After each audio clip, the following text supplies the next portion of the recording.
ముందుగా పొటాటో సన్నగా కట్ చేసుకొని ఆయిల్లో వేయండి. కాసేపు బాగా వేయించండి. పొటాటో కాస్త వేగిన తర్వాత ఆనియన్ కట్ చేసుకున్నాం కదా, అది కూడా వేయండి. అలాగే పచ్చిమిర్చి కూడా వేయండి. అలాగే కొంచెం అల్లం తరుగు, కొంచెం సాల్ట్ వేసి బాగా వేయించండి.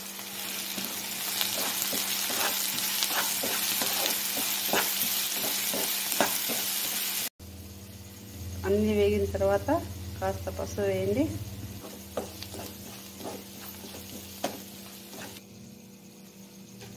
వేగిన తర్వాత ఇట్లా గుడ్లు కొట్టి వేసుకోండి. మీకు ఎన్ని కావాలంటే అన్ని వేసుకోండి. ఇంకాస్త సాల్ట్ వేయండి. ఇది బాగా కలయబెట్టండి.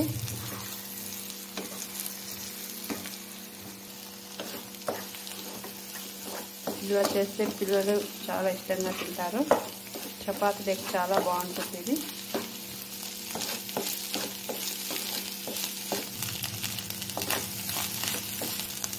బాగా వేగిపోయిందండి. తర్వాత కొంచెం కొత్తిమీర తరిగి ఇలా మూత పెట్టేసేయండి. చాలా బాగుంటుంది.